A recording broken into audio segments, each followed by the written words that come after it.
नमस्कार दोस्तों। हालातों का रोना तो सब रोते हैं, लेकिन कुछ लोग अपनी लगन और मेहनत और आत्मबल से गरीबी को भी मात देकर शीर्ष पर पहुंच जाते हैं। दोस्तों, आज हम ऐसे ही इंसान के बारे में बात करने वाले हैं। आज हम भारत के सबसे youngest IAS officer Ansar Shaikh के बारे में बात कर रहे हैं, जिन्होंने 21 वर्ष की ही आयु में आईएएस की परीक्षा पास की। जी हाँ दोस्तों, जिस परीक्षा को अच्छे से अच्छा जो स्टूडेंट है कड़ी मेहनत करने के बाद भी पास नहीं कर पाता, इस यंगेस्ट आईएएस ऑफिसर ने इस परीक्षा को 21 वर्ष में पास किया। आप जानकर हैरान रह जाएंगे कि किस गरीबी में उन्होंने इस एग्जाम को निकाला है। जी हाँ दोस्तों, चलिए उन्हीं के मुंह से जो है उनकी कहानी सुनते हैं। बहुत बहुत बहुत स्वागत है आपका जिंदगी लाइव में। मुझे बहुत अच्छा लग रहा है इतने यंग ऑफिसर को अपने सामने देखकर। चाहूंगी कि आप सबको बताएं कि किस उम्र में आपने यूपीएससी की परीक्षा क्लियर की है। मैं 21 साल का था तब मेरा रिजल्ट आया था। 21 साल की उम्र में मैंने एग्जाम क्लियर की थी। वाह, and you been one of the youngest. जी। वाह,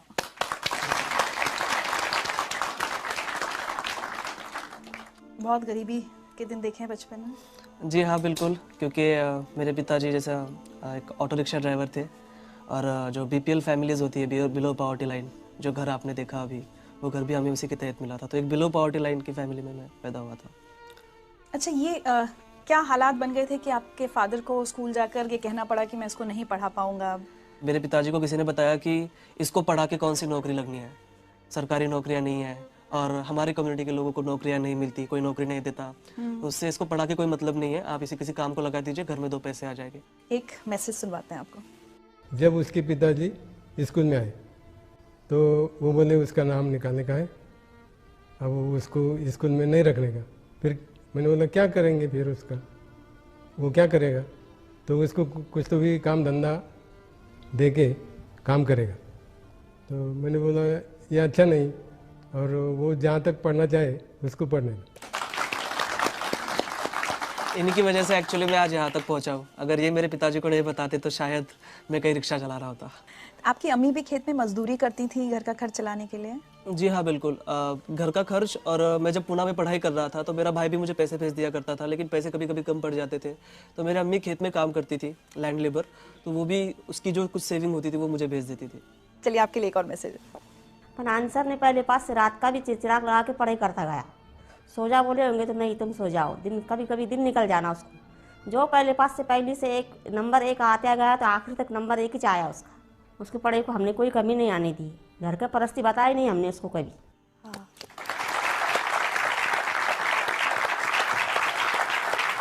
और उस दौरान भी परिवार की स्थिति तो बदली नहीं थी, दिक्कतें थी। उस समय भी आपको बहुत काम वाम करना पड़ा अपनी किताबों का खर्च उठाने के लिए।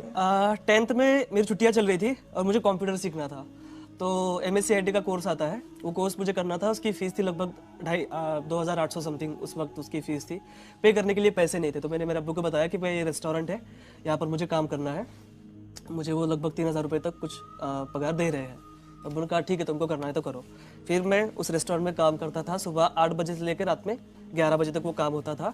बीच में 2 घंटे छुट्टी मिलती थी, उसमें मुझे मेरा लंच करना होता था और 1 घंटा मुझे वो जो कोर्स है उसकी तैयारी के लिए जाना होता था। हमारे गांव में ही वो होता था और काफ़ी डिफ़िकल्ट था मेरे लिए, क्योंकि मुझे वो बड़ा पॉट लेकर पानी लेकर आना पड़ता था कुएं से निकाल कर।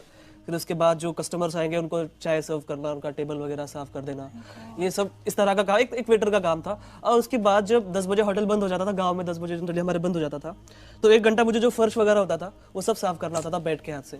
तो वो काम मैंने किया। My God, तो घर में सिर्फ आप ही सबसे ज़्यादा पढ़े लिखे हैं, बाकी सबकी पढ़ाई छूट गई, काम करने लग गए या शादी हो गई बहनों की? जी, घर में नहीं, पूरी जनरेशन का मैं फर्स्ट ग्रेजुएट हूँ। हमारे पूरी जनरेशन में कोई पढ़ा नहीं है, तो घर का मैं अकेला ही सबसे ज़्यादा पढ़ा लिखा हूँ। और बाकी के जो बहनों की शादी हो गई थी जल्दी, और भाई जब 5th स्टैंडर्ड में था तब से वो मेरे माँ बाप के पास काम करता था। एक मैसेज और सुने। जी।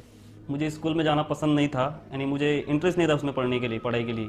और मैं एक बार 6वीं में ही फेल हो गया था। तो जब से मैंने स्कूल छोड़ी और मैंने दिल में ठान लिया कि मैं तो इतना होशियार नहीं हूँ, लेकिन मेरा भाई मुझसे भी ज़्यादा होशियार है, इसलिए मैंने स्कूल छोड़ के अपने मामा की तरफ काम के लिए गया। लेकिन इतना मुझे गर्व है कि मेरा भाई मेरे वजह से कुछ ना कुछ आज बन गया। मेरे सक्सेस का बहुत बड़ा क्रेडिट जो है मेरे माता पिता के बाद मेरे भाई को जाता है, क्योंकि देखिए अक्सर ये होता है कि बड़ा भाई छोटे भाई की पढ़ाई के लिए पैसे खर्च करता है, लेकिन यहाँ उल्टा था। छोटा भाई रात दिन मेहनत करके बड़े भाई को पैसे दे रहा था। ये आपसे छोटे हैं? जी। और मैंने 10वीं की छुट्टियों में काम किया, 12वीं की छुट्टियों में काम किया, कॉलेज के फर्स्ट ईयर की छुट्टियों में काम किया, लेकिन लास्ट के 2 साल जो बहुत अहम थे मेरे प्रिपरेशन के, उस वक्त मैंने कहीं कोई जॉब नहीं की। मुझे जो सारे पैसे थे मेरे भाई पूरी डेट के ऊपर मुझे ट्रांसफर कर देता था बैंक में। तो बहुत बड़ी बात थी मेरे लिए। अच्छा एक बात बताइए, कभी आपने अपने अब्बू से शिकायत की कि अब्बू अगर 4th में तब वो नहीं आप मेरे टीचर की बात मानते, अगर मेरी पढ़ाई छूट जाती तो आज मैं आईएएस ऑफिसर नहीं होता? मैंने कभी मेरे अब्बू से कोई शिकायत नहीं की है। कोई गरीब नहीं चाहता कि उसका बेटा कभी ना पढ़े, कहीं मोल मजदूरी करे चाइल्ड लेबर के तौर पर, कोई बाप नहीं चाहता, लेकिन वो मजबूरियाँ थी उनकी। सो मैं बहुत रिस्पेक्ट करता हूँ मेरे पेरेंट्स की। आज तो वो बहुत फख्र महसूस करते होंगे जी आपके ऊपर। जी जी जी। एक मैसेज और आया आपके लिए। 12वीं में उसको 100 पाव के 100 मार्क मिले, आर्ट्स में वो भी, तो मास्टर लोग मुझे वहाँ बुलाए, बाहर वाले कॉलेज में मेरा सत्कार रखे, मेरा स्वागत करे, मेरे को बुलाए। फिर मेरे और छाती ऐसी धड़कने को लगी कि मैंने बोला आप कुछ तो भी मेरा बच्चा बनने का काम का हो गया, कुछ तो भी है मेरे में ताकत। वो हिसाब से फिर मैं करते गया। फिर बाद में बोला अपने को जो घर भी बेचना पड़ा और दुकान भी बेचना पड़ी और गाड़ी भी बेचना पड़ी तो भी बेच डालेंगे, अपन अपने बच्चों को पढ़ाएंगे। उन्होंने मुझे पूछे कि आपका बच्चा क्या बना, तो मैं बोला सर मुझे वो भी नहीं मालूम, मेरे को इतना मालूम है कि मेरा बच्चा कोई ऑफिसर बनने वाला है। ये बताइए, अब ये सब हालात हो गए, उसके बाद ग्रेजुएशन, और दिमाग में ये कब आया कि मुझे यूपीएससी, मतलब गांव में जैसे आप पले बढ़े, आपको पता भी नहीं होगा कि यूपीएससी की परीक्षा भी कुछ होती है, तो ये सफर तक कैसे पहुंचे? कि हमको एक घरकुल योजना मिली थी बीपीएल फैमिली के तहत। तो मेरे पिताजी तहसील ऑफिस में उसका चेक लाने के लिए गए थे। वहाँ के ऑफिसर ने कहा कि देखो अगर आप मुझे 10% देते हो, 30,000 हमको तब मिल रहे थे, 10% अगर आप देते हो इसका 3,000 रुपये, तो मैं आपको अभी चेक आपका सैंक्शन करा दूंगा फास्ट इमीडिएटली। ऐसे हालात में 3,000 रुपये की रिश्वत उन्होंने उस ऑफिसर को दे दी। तब उस वक्त मुझे रियलाइज़ हुआ कि करप्शन के सबसे बड़े शिकार हम जैसे गरीब लोग होते हैं। फिर 10th की छुट्टियों में हमारे एक क्लास टीचर थे मापारी सर, वो ब्लॉक एजुकेशन ऑफिसर बने, महाराष्ट्र पब्लिक सर्विस कमीशन के एमपीएससी के जो स्टेट का एग्जाम होता है वो क्लियर करके ऑफिसर बन गए। उनका मैंने पेपर में नाम पढ़ा, फिर उनको मैं जाकर मिला, मैंने कहा सर आप ऑफिसर बन गए और मुझे भी ऑफिसर बनना है, कैसे बनते मुझे प्लीज़ बताइए। फिर उन्होंने मुझे एमपीएससी के बारे में बताया। फिर मैं जब कॉलेज में गया 10वीं पास करके, वहाँ पर हमारे टीचर थे जो वो भी तैयारी कर रहे थे यूपीएससी की। उन्होंने उनसे एमपीएससी के बारे में पूछा और फ्लो में उन्होंने मुझे यूपीएससी के बारे में बता दिया कि ये भी बड़ा, उससे बड़ा एग्जाम होता है, इसमें से आईएएस बन सकते हो, कलेक्टर बन सकते हो, सपने देखने के लिए कौन से पैसे देने। और मेरे पास हारने के लिए कुछ था ही नहीं, तो मैंने कहा चलो बड़ा गैम्बल खेलते हैं, मैं अब यूपीएससी की तैयारी करूंगा। अंसर, कभी जब तैयारी कर रहे थे यूपीएससी की, उस दौरान भी तो ये फेज आया होगा कभी कि ये प्रेशर बने कि अब छोड़ो, इसमें तो पता नहीं होगा या नहीं होगा, कोई छोटी मोटी नौकरी कर लेते हैं, कम से कम अब्बू अम्मी का हाथ बटाएं, ये प्रेशर था आपके ऊपर? जी बिल्कुल था। बहुत बार ऐसा लगता था कि कंपटीशन देखे 5-5.5 लाख बच्चे एग्जाम देते हैं, तैयारी करने वाले तो उससे भी ज़्यादा है। लेकिन बाद में खुद से मैं पूछता था कि ठीक है मैं ये नहीं करूँगा तो क्या करूँगा, छोटी मोटी कहीं नौकरी कर लूँगा, उसमें मैं सेटिस्फाइड नहीं रह पाऊँगा, मुझे बड़ा करना है कुछ तो। और मैं पढ़ाई भी नहीं छोड़ सकता था क्योंकि देखिए मेरे सामने 2 ही ऑप्शन थे, डू और डाई, इसमें मुझे करना ही था। और वही रीज़न है कि मैं इतनी फर्स्ट अटेम्प्ट में 21वीं साल की उम्र में ये क्लियर किया, क्योंकि मेरे पास दूसरा कोई ऑप्शन नहीं था। एक मैसेज और है आपके लिए। जब यूपीएससी मेंस का रिजल्ट लगा उस दिन मैंने तुझे कॉल किया था और मैंने तुझे सबसे पहले बताया कि तू पास हो गया है। उस शाम हम मिले भी थे, तू बहुत खुश और इमोशनल था, मैं भी वो खुशी जाहिर कर रहा था। पर उस इतने बड़े दिन भी तेरे पास खाने के लिए पैसे नहीं थे। हम दोनों ने हमारे घर पे ही खाना खाया था। मेरे लिए ये बहुत बड़ी बात नहीं है कि मैंने तुझे खाना खिलाया, पर मेरे लिए ये अवसर था कि मैंने इतने कम उम्र वाले एक आईएएस ऑफिसर के साथ खाना खाया। 19 फरवरी के दिन मैं लाइब्रेरी में बैठा पढ़ाई कर रहा था और मुझे इसका फ़ोन आया। मैंने कहा अंसार यूपीएससी का रिजल्ट आ गया।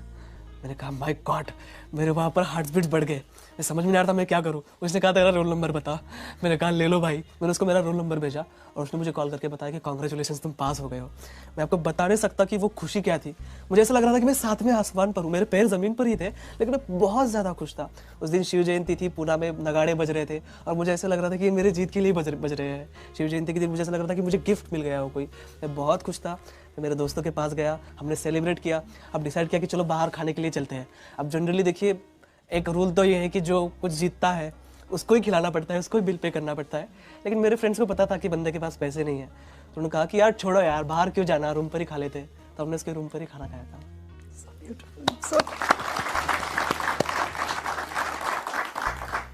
मेरे पास सच्ची आज शब्द नहीं आपकी बातें सुनकर, कितनी खुशी हो रही है कि एक बच्चा कहाँ से कहाँ पहुँचा है और अब जल्द ही आपकी नौकरी की शुरुआत होने वाली है। आपको लगता है अंसार, आप जहाँ से आए हैं, आपका जो बैकग्राउंड है, क्या वो आपको एक अलग ऑफिसर बनाएंगी? मैं ये सोचता हूँ कि मेरे लाइफ में मैंने जो फेस किया है वो किसी और को फेस ना करना पड़े। तो जाहिर सी बात है कि मैं एक अच्छा ऑफिसर बन पाऊंगा, मेरे साथ वो मोटिवेशन रहेगा। जब भी मैं किसी बच्चे को कोई काम करते हुए देखूंगा तो मुझे वो फील आएगा कि कुछ साल पहले मैं भी ऐसा काम कर रहा था और मुझे बहुत बुरा लगता था जब मैं किसी को चाय सर्व करता था या किसी का टेबल साफ करता था। तो वो फीलिंग आएंगी और मैं उसके लिए काम करूँगा। तो मुझे लगता है कि मैं एक अच्छा ऑफिसर बन पाऊंगा just because of my background. आज अगर पीछे मुड़ के देखते हैं और अपनी ज़िंदगी की कोई एक चीज़ बदलना चाहें तो क्या हो? मेरी ज़िंदगी की मैं चाहूँगा कि मेरा बचपन फिर से आ जाए और मेरे पिताजी उसमें IAS हो। सो जैस मुझे तो जब मुझे कोई यूनिफॉर्म ना मिला हो या कोई किताब ना मिली हो तो वो मुझे मिल जाए। कोई एक मैसेज जो आप सब लोगों को, और सिर्फ जो यहाँ बैठे हैं वो नहीं, जो बहुत सारे लोग टेलीविजन पर आपको देख रहे हैं और उसमें से बहुत सारे IAS की तैयारी कर रहे होंगे, उनको क्या मैसेज देना चाहेंगे? जी, मैं उनको यही मैसेज देना चाहूँगा, एक रिक्शा चलाने वाले का लड़का अगर IAS बन सकता है, जिसने अपनी लाइफ में सारे ऑड्स देखे हो, तो मुझे ऐसा लगता है कि हमारे देश का कोई भी बच्चा, और गरीब से गरीब बच्चा भी, और किसी भी मजहब का बच्चा IAS बन सकता है। आप सभी को मेरी बहुत बहुत शुभकामनाएं। वाह।